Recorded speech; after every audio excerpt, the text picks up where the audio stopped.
I want to start with a story that I'm a little embarrassed to tell you. A few months ago, I was at a bakery near my apartment in Paris. It's a simple errand. I just wanted a croissant and a coffee. I had practiced this exact interaction over and over again in my head. I knew exactly what I needed to say, but then when I walked in, the woman behind the counter asked me what did I want, and I completely blanked.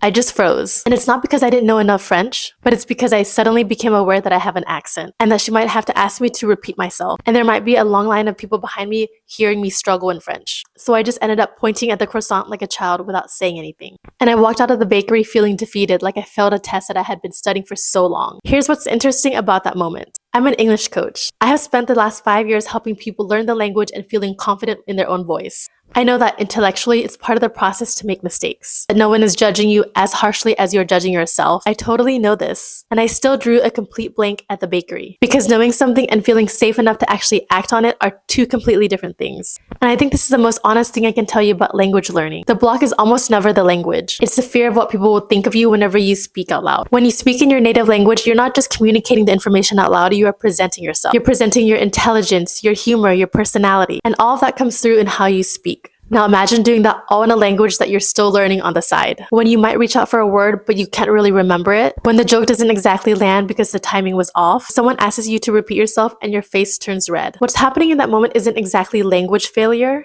It's vulnerability hangover. You showed up as yourself, but in a language that doesn't feel fully yours yet. And of course, it costs you something. For my English students, this often comes up in specific situations. Maybe this comes up in a work meeting where they know the answer, but they don't want to raise their hand. Or at a dinner party where they're just laughing along because it's better to follow instead of contributing to it. Or a phone call that they avoid making because email feels a lot safer. Does that sound familiar to you? There's something even deeper that's going on, but nobody really talks about it. When you speak in a second language, you become a slightly different version of yourself. Your vocabulary might start off smaller. Maybe your humor doesn't land right away.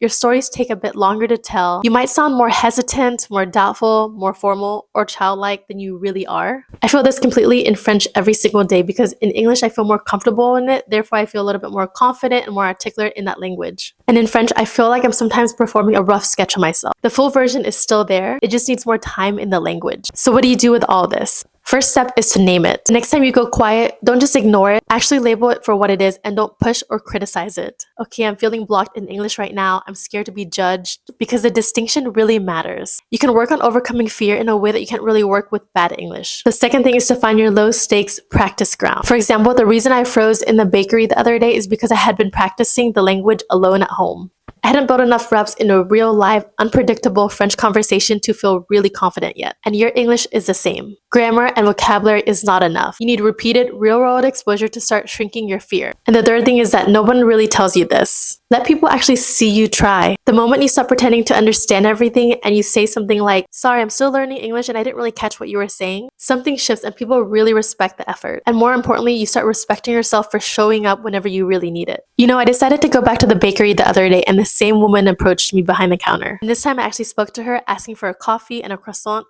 even with an accent. And she said something that I didn't fully catch, but I just asked her to repeat it again. She said it again, and I was able to fully understand her this time, and I walked out of the bakery feeling a lot more accomplished and less defeated like last time. Honestly, it was not a perfect interaction, but I did it. I walked out of the bakery feeling more like myself than I did the other day. And that's what this is really about. It's not about perfect English or a flawless accent, but feeling like yourself fully and honestly in a language that is not your first. If this conversation resonated with you, I would love to hear about it in the comment section. What's the moment that you feel really vulnerable in English? And if you're ready to work through real support, I'm going to leave my coaching link in the description below.